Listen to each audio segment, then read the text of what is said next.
2021년이 열흘이 지났습니다. 각자 목표를 세우고 계획을 만드셨을 텐데 잘 지키고 계십니까? 예. 저는 건강과 사역과 가정과 신앙 외에 이 네 가지 파트에서 좀 세부적으로 계획을 해 놓았습니다. 그 중에 하나를 공개한다라면 요즘 저는 출근을 1시간 일찍 하고 있습니다. 이 아무도 없는 사무실에 혼자 앉아서 하루의 일과를 짧게 짜고 곧장 여러 책들을 읽고 있습니다. 이런 계획을 한 이유는 일과 시간대는 개인적인 시간을 낼 수가 없더라고요. 여유가 없습니다. 시간은 있는데 마음의 여유가 없어서 개인적인 시간을 가지지 못한 것이 늘 아쉬웠는데, 작년 대학 수학 능력 시험 만점자 신지우 학생이 이렇게 인터뷰를 하는 겁니다. 어떻게 공부했느냐? 그 질문에 나는 남들보다 고등학교 3년 내내 1시간 일찍 와서 책을 읽었습니다. 그렇게 이야기를 하는 겁니다. 그래서 연합뉴스 기자가 또 묻게 되죠. 왜 공부가 아니라 책을 읽었느냐? 그 질문에 약간 이런 친구들 느낌 아시죠? 이런 얘기를 하는 겁니다. 아침부터 공부하면 남은 시간 공부할 것이 없기 때문에 몸을 풀 겸 그렇게 책을 읽었습니다. 느낌 나시죠? 그런데 그 다음이 중요합니다. 그렇게 많은 책을 읽고 그게 쌓이고 쌓이다 보니 문제를 푸는데 큰 도움이 되었다라고 그렇게 이야기하는 것이죠. 이 말을 듣고 가만히 있을 수가 없었습니다. 나도 아침 일찍 일어나서 책을 읽으면 그것이 쌓이고 쌓이면 사역하는 데에 풍성하게 많은 사람들에게 설교할 수 있고 또 그렇게 목회할 수 있겠구나, 그런 생각에 아침 일찍 1시간 일찍 일어나서 출근을 하게 되었습니다. 이번 한 주를 그렇게 보내면서 실제로 좋았습니다. 아침 식사를 오히려 하게 되고 전날 밤 일찍 자야 되니 잠을 충분하게 잘 수 있었습니다. 그렇게 가벼운 몸으로 한 주를 보내고 있는데 문득 이런 생각이 드는 겁니다. 2021년 하나님은 나에게 어떤 계획을 가지고 계실까? 나는 나대로 계획을 다 짜고 있는데 정작 하나님은 나에게 어떤 삶을 살길 원하실까? 그런 생각이 문득 들었습니다. 여러분들은 어떠십니까?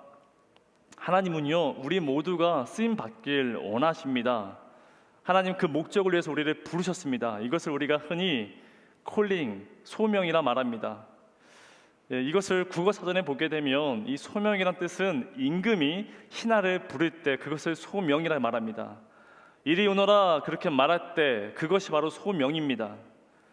지금 하나님이 여러분들을 부르셨기 때문에 이 자리에 앉아 계시는 겁니다. 내가 지금 클릭하고 내가 직접 운전해서 내가 이 자리에 앉아 있다라고 생각하시겠지만 아닙니다. 하나님이 여러분들을 부르셨습니다. 그래서 지금 이 자리에 앉아서 예배를 드리고 있는 것입니다. 나의 임금이 되어주신 하나님이 우리를 불러주셨다. 이것이 바로 소명입니다. 어렵지가 않습니다. 목사님만, 선교사 분들만 소명을 받은 것이 아니라 이 말은 우리 모두가 하나님께 불러져서 그 소명으로 살아갈 수 있다라는 것입니다. 자, 그러면 소명 다음엔 그 다음이 무엇일까요? 바로 사명입니다. 하나님이 우리를 부르셨다라면 그 부르신 이유가 있겠죠. 그 목적이 있을 것입니다. 무언가 일을 맡기기 위해서 여러분들을 부르셨는데 그 부르셨다라는 것은 소명이고, 자, 그럼 그 맡겨진 일을 위해서 내가 너를 보냈다, 그것이 바로 사명입니다. 오늘 우리가 사울에 대한 이야기를 나눌 텐데 그는 야구에서 말하는 그런 셋업맨이 아닙니다. 그저 다윗이라는 그 마무리 투수, 그 구원 투수가 나오기 전에 그저 한 이닝 던지고 그냥 끝나버리는 그런 셋업맨이 아닙니다. 사울은 하나님의 소명자이며 하나님의 사명자입니다. 그도 분명히 소명을 받았습니다. 부를 소, 목숨 명. 그는 목숨을 걸고 할 일을 위해서 하나님이 부르셨습니다. 그 부르신 목적이 사명이 되겠죠. 누구보다 소명과 사명이 뚜렷한 사람이 바로 사울이었습니다. 하나님은 그를 기름 부어 주셨습니다. 그를 그렇게 불렀습니다. 소명이죠. 그리고 어떻게 말씀하시냐면 내가 너와 함께 할 것이다. 자, 그러니 이스라엘 백성들을 잘 다스려라. 그것이 그의 사명입니다. 누가 봐도 하나님의 소명과 사명이 뚜렷한 사람이 바로 사울입니다. 그러나 오늘 말씀의 제목처럼 왜 그는 소중한 인생을 일그러진 영웅으로 마칠 수밖에 없었는가? 그는 왜 다윗이라는 그 영웅을 만들어내기 위한 셋업맨으로 인생을 살아갈 수밖에 없었는가? 오늘 그 질문의 답을 함께 찾아가기를 원합니다. 그리고 그 이유가 나에게 주시는 말씀으로 기억하셔서 2021년 그 시작하는 순간마다 이 말씀이 잘 사용되어지기를 바랍니다. 이스라엘은 그동안 왕이 없었습니다. 다른 나라들과 달리 왕이 없었습니다. 그러면 어떻게 이 나라가 운영되어졌을까? 우선 하나님이 계십니다. 하나님이 주인이십니다. 그리고 각 마을에 제사장과 장로들이 이 백성들을 이끌었습니다. 그리고 문제가 될 때마다 하나님이 사사를 보내주십니다. 지금 이들에게 사사는 사무엘입니다. 얼마나 든든했겠습니까? 흠이 없습니다. 완벽한 사람입니다. 하지만 나이가 들어서 이 사무엘의 아들들이 사사의 대물림을 하게 되는데 그 아들들은 자신의 이익에 따라서 뇌물을 받아 판결하는 패역한 삶을 살게 됩니다. 자, 그러니 장로들이 모여서 지금 사무엘에게 왕을 요구하죠. 하나님이 이를 너무 안타까워하셨지만 어쩔 수 없이 그들의 요구를 들어줍니다. 이게 저번 주까지의 이야기였습니다. 그렇죠? 자, 그렇게 선택된 자가 바로 사울입니다. 사울은 베냐민 지파의 외모가 아주 준수한 사람이었습니다. 키도 남들보다 한 어깨가 더 컸습니다. 그리고 부유하며 나이도 어리고 심지어 겸손하기까지 했습니다. 어느 날 사무엘이 이 사울을 만나게 되는데 이런 말을 건네게 되죠. 사울이여, 온 이스라엘 백성들의 그 기대가 당신과 당신의 가정에 있습니다. 이 말은 이스라엘의 왕이 되어달란 말 아니겠습니까? 그 사무엘의 그 말에 사울이 이렇게 대답을 합니다. 사무엘상 9장 21절입니다. 사울이 대답하여 이르되 나는 이스라엘 지파의 가장 작은 지파 베냐민 사람이 아니니까 또 나의 가족은 베냐민 지파 모든 가족 중에 가장 미약하지 아니하나이까 당신이 어찌하여 내게 이같이 말씀하시나이까. 여러분 느껴지시죠? 하나님은 가장 작은 지파 베냐민, 그 지파 중에 가장 작은 가족 기스, 그 중에 가장 겸손한 이 사울을 부르셔서 하나님이 일하시기 시작했다는 것입니다. 이것이 그의 소명입니다. 그리고 이제는 하나님의 말씀에 순종하여 이스라엘 백성들을 잘 이끌어가는 것이 그의 사명입니다. 근데 그가 변했습니다. 한순간에 그는 변했습니다. 스스로 나는 가장 작은 자이다 말하던 그가 어느 순간 하나님 앞에 가장 높은 자로 외치고 있으며 나는 이스라엘을 이끌어갈 능력이 없다 말했던 그가 이제는 절대적 군주가 되어서 권력의 노예가 되어 살아가는 모습을 우리가 지금 성경에서 읽고 있습니다. 여러분, 사람은 변합니다. 믿음은 변질됩니다. 처음에 그 마음을 지켜내는 것은 사실 굉장히 어렵습니다. 그렇게 한순간에 추락하는 경우가 세상에 허다합니다. 정치, 경제, 사회, 문화 거기에 서 있는 지도자들 보십시오. 추락하는 경우가 세상은 허다합니다. 반드시 중요한 것은 그 추락하는 데에는 이유가 존재한다는 것입니다. 오늘 본문을 봅시다. 사울은 지금 아말렉과의 전쟁을 하게 되는데 사울은 큰 승리를 얻게 됩니다. 사실 이번만이 승리한 것이 아니라 이 사무엘상 14장의 마지막에 보게 되면 그는 날마다 승리했다라고 성경 기록하고 있습니다. 그는 그의 사명에 따라서 이스라엘을 침략하는 적들로부터 그들을 구해냈습니다. 자, 그러면 된 거 아니겠습니까? 세상에서는 이 사명을 미션이라 말하죠. 그의 미션을 잘 수행한 것이 우리로 봤을 땐 다 잘한 거 아니겠습니까?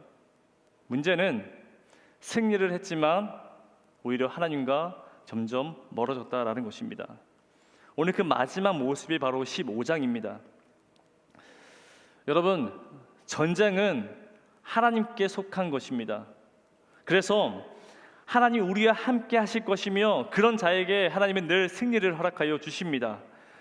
전쟁은, 세상은 하나님이 속한 것입니다. 그러니 우리는 그 하나님 앞에 속해 있어야 합니다. 그래야 우리에게 그 날마다 놀라운 승리가 주어진다는 것을 말하고 있습니다. 우린 그것만 기억하면 됩니다. 복잡하지 않습니다. 이것만 기억하며 살아가면 됩니다. 하지만 사울은 그 반대로 하나님의 도움 없이 전쟁에서 승리하게 됩니다. 그러던 중에 하나님이 사무엘을 통하여 사울에게 이렇게 말씀하십니다. 15장 1절입니다.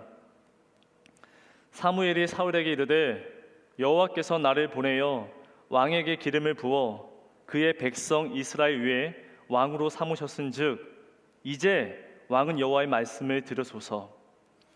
이제 왕은 여호와의 말씀을 들으소서. 이제 이 사무엘의 간절한 마음이 느껴지시죠? 이제는 정말 왕이여 하나님의 말씀을 들으셔야 합니다. 이제는 정말 들으셔야 합니다. 그리고 그 이유가 2절 3절에 나와 있습니다. 이스라엘과 아말렉은 크게 두 번의 전쟁이 있었습니다. 그 첫 번째가 출애굽기 17장입니다. 이스라엘 백성들이 출애굽하고 나서 광야에서 진군할 때 이때 모세가 리비딤 언덕에서 아말렉과 큰 전쟁을 하고 있었습니다. 다들 아시겠지만 모세의 손이 올라가면 이스라엘이 승리하게 되고 이 모세의 손이 내려가면 아말렉이 승리하게 됩니다. 그런데 노쇠한 이 모세의 손을 아론과 훌이 들어주죠. 그래서 큰 승리를 얻게 됩니다. 그 르비딤에 여호와 니시 제단을 세우고 여호와의 깃발, 여호와의 승리 그렇게 기념하며 예배드렸던 그 전쟁이 바로 아말렉과의 첫 번째 전쟁이었습니다. 그러나 우리가 몰랐던 전쟁의 뒷이야기가 있습니다. 바로 신명기 25장에 나옵니다. 이스라엘 백성들의 홍해를 건너서 진군을 하는데 뒤에 처져 있는 사람들이 있겠죠. 누구겠습니까? 오랜 시간 동안 행군하다 보니 힘이 빠져 있는 사람들이겠죠. 바로 나이가 드신 할아버지, 할머니, 병이 든 사람, 여자, 그리고 어린 아이들이었습니다. 그렇게 힘이 빠져서 뒤에 머물러서 그 행군을 따라 나서고 있는데 그 뒤에 처져 있는 그 어린 아이와 그 연약한 자들을 아말렉 이 민족이 그들을 학살했습니다. 그 어린 아이들을 학살했습니다. 화가 나죠. 최근 우리에게 정인이 사건은 큰 충격이 아닐 수가 없습니다. 저도 이 영상을 끝까지 못 보겠더라고요. 정말 화가 나고 눈물을 많이 흘렸습니다. 생후 16개월 된 아이가 양부모로부터 폭행을 당해 학대되어서 작년 10월에 죽음을 맞이합니다. 정말 마음이 아픈 것은 두개골이 골절되고 갈비뼈가 부러지며 온몸이 멍이 들었습니다. 그러나 누구 하나도 그 아이를 지켜내지 못했습니다. 결국 발로 채인 것인지 무거운 물체로 등 쪽을 맞아서 그 아이의 장기가 손상되어서 죽음을 맞이합니다. 참 마음이 먹먹합니다. 참 화가 납니다. 근데 정말 화가 나는 것은요, 이 아이의 죽음에 관련된 어른들입니다. 하나님도 그 마음이었습니다. 신명기 25장 19절에 하나님은 연약한 자들, 여자, 노인, 병든 어린 아이들, 그 아이들을 학대했던 그 아말렉 그들을 반드시 기억하여 나중에 니들이 심판해야 한다라고 성경 써져 있습니다.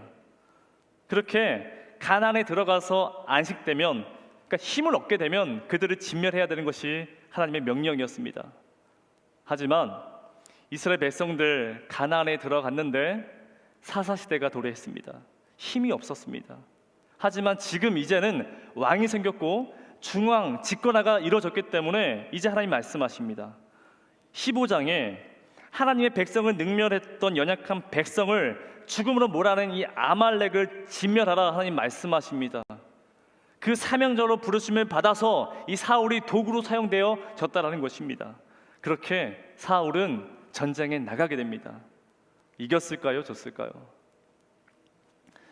7절 9절을 함께 보겠습니다.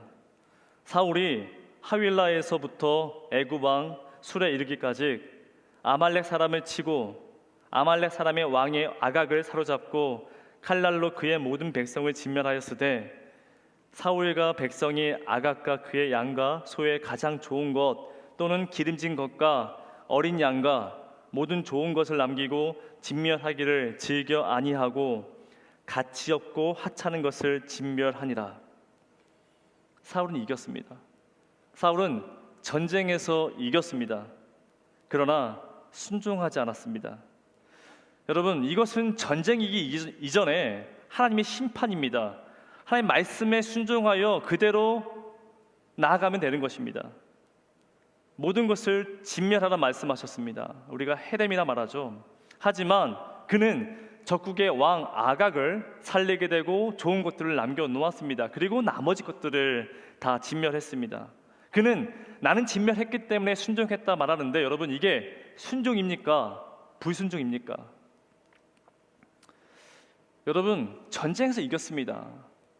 기뻤습니다. 하지만 사울은 하나님과 멀어졌습니다. 근데 이 모습을 보면서 우리는 어떨까요? 우리도 마찬가지입니다. 대학에 입학을 하고 직장에 취직을 하고 결혼을 하면 내가 원하는 것이 이루어졌습니다. 그런데 하나님과 멀어졌습니다. 이게 문제 아니겠습니까? 정말 큰 문제는요, 영적 나병입니다. 감각이 없습니다. 내가 지금 불순종하여서 하나님과 멀어졌는데 그걸 지금 모르고 있습니다. 그냥 그렇게 살아가고 있습니다.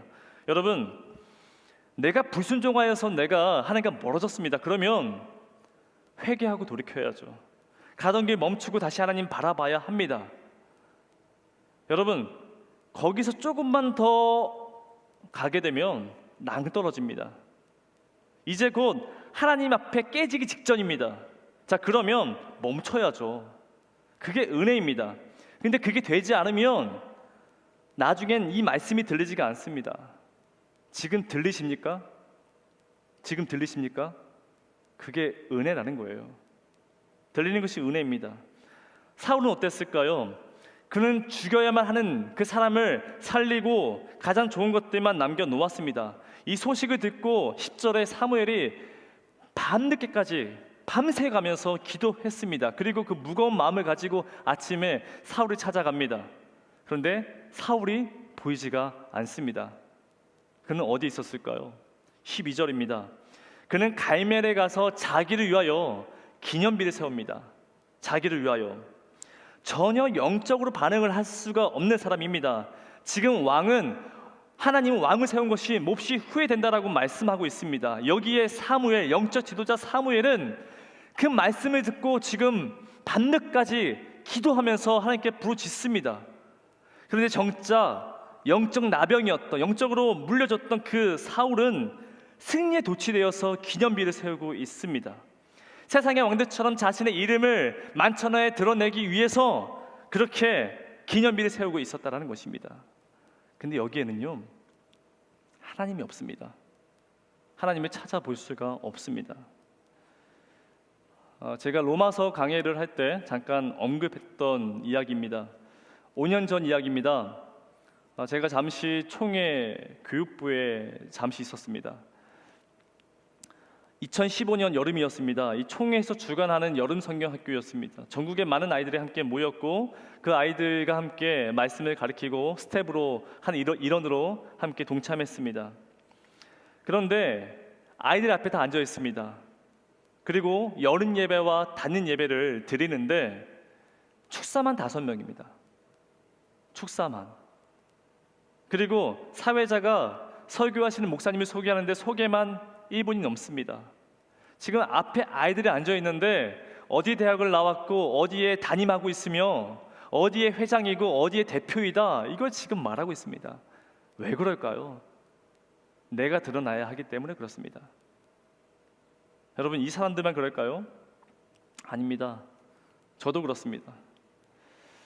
가끔은 수요 예배 또 새벽 예배 때 설교를 함께 부모 목사들과 합니다. 그러면서 가끔, 정말 가끔입니다.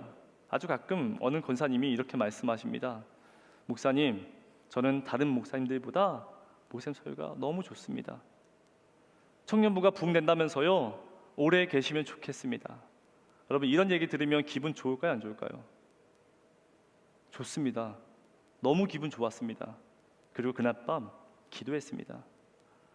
여러분, 바울은 모든 서신서에 자신의 존재가 무엇인지를 소개합니다. 예수 그리스도의 나 종 바울, 그 자신의 소개를 종이라 이야기합니다. 둘루스. 여러분, 내가 드러나면 그때서부터 모든 것이 변질되기 시작합니다. 여러분, 사울이 왜 왕이었던 아각을 살려두었을까요? 그 아각을 살려서 그를 질질 끌고 묶고 왔습니다. 왜 그러겠습니까? 이스라엘에게 이 아각 왕은요, 이 아말렉은 원수였습니다. 그 적국의 왕을 지금 포승하여서 말에 매달아서 사울이 지금 들어오고 있습니다. 자, 그러니 수많은 백성들이 어떻게 반응했겠습니까? 퍼펙트하죠. 아마도 사울은 천천히 노래가 이때 만들어지지 않았을까 상상해 봅니다. 수많은 백성들이 지금 나와서 사울을 외칩니다. 사울이 죽인 자는 천천히요, 그렇게 노래를 부르며 환호성을 부르는 그 모습이 상상되어진다는 것입니다. 얼마나 기분이 좋았을까요? 여러분, 우상은 다른 것이 없습니다. 하나님보다 높아지는 것을 우상이라 말합니다. 그래서 오늘 우리가 읽었던 24절에 사울은 왜 하나님 말씀을 어겼느냐, 그 질문에 솔직한 말을 대답하게 됩니다. 24절입니다. 다 같이 함께 읽어보겠습니다. 사울이 사무엘에게 이르되 내가 범죄하였나이다. 내가 여호와의 명령과 당신의 말씀을 어긴 것은 내가 백성을 두려워하여 그들의 말을 청종하였음이니이다. 이시짓고 그는 말합니다. 하나님을 두려워하는 대신 사람들을 두려워하였습니다. 그 사람들의 말만 청종하였습니다라고 그는 지금 회개하며 고백합니다. 근데 이게 정말 회개일까요? 이게 정말 회개한 모습일까요? 아닙니다. 얼핏 보면 사울은 하나님께 회개하는 것 같습니다만 30절을 함께 보십시오. 사울이 이르되 내가 범죄하였을지라도 이제 청하옵나니 내 백성의 장로들 앞과 이스라엘 앞에서 나를 높이사 나와 함께 돌아가서 내가 당신의 하나님 여호와께 경배하게 하소서 하더라. 나를 높여달라는 것입니다. 나를 높이사 나와 함께 돌아가서 사람들 앞에 나를 높여달라 지금 애원하고 있습니다. 누구와 함께 가느냐 따라서 달라지겠죠. 영적 지도자 사무엘과 함께 가길 원합니다. 그렇게 내가 높아지길 원하는 모습, 지금 그 마지막에 영적 나병이죠. 전혀 지금 내 상황이 어떤 상황인지 모르고 있습니다. 그렇게 지금 나를 높여달라 사울은 말하고 있습니다. 그러면서 지금 그는 당신의 하나님께 경배한다 이야기합니다. 나의 하나님이 아니라, 우리의 하나님이 아니라 당신의 하나님께 지금 경배한다 이야기하고 있습니다. 여러분, 말에는요 그 사람의 행동과 생각이 담겨져 있습니다. 말 한마디 그 사람이 어떻게 살아가고 있는지를 우리는 볼 수 있습니다. 그는 이 말에서 우리가 알 수 있는 것은 뭐냐면, 어느 순간 사울은 여러 번 제사를 드렸지만 하나님을 만나지 못했습니다. 그저 믿음의 구경꾼으로, 예배의 구경꾼, 방관자로서, 방청객으로서 제사를 드리고 있었다는 것입니다. 그러면서 하는 말이 당신의 하나님, 당신의 하나님께 경배를 드립니다 라고 그의 모습을 여실없이 보여주고 있습니다. 여러분, 상황이 좋아졌다고 해서 다 좋은 것이 아닙니다. 하나님과 멀어지고 있는데 내가 일이 잘 풀리고 모든 것이 잘 되고 있습니다. 그 사람에겐 사울의 모습이 보입니다. 사울의 냄새가 풀풀 납니다. 올 한해에 오히려 코로나 때문에 어려워서 하나님을 찾고 기도한다. 여러분, 그게 복입니다. 그게 은혜입니다. 주님이 늘 말씀하시죠. 입을 것, 먹을 것, 마실 것 걱정하지 말아라. 우리가 해야 할 것은 하나님 만나는 것입니다. 만나는 것이 우선입니다. 만났을 때 그 말씀에 순종하여 그 길을 떠나 나갔을 때에 하나님이 채워주십니다. 저는 올 한 해 여러분들이 마음껏 채워졌으면 좋겠습니다. 내가 아니라 내 가정, 내 직장, 내 재정이 아니라 하나님으로 가득 채워지는 올 한 해가 되었으면 좋겠습니다. 여러분, 바울의 원래 이름은 사울입니다. 사울의 이름의 뜻은 작은 자입니다. 하지만 그는 하나님 만나고 나서 이름이 바뀌었습니다. 바로 바울입니다. 그 이름의 뜻은 작은 자입니다.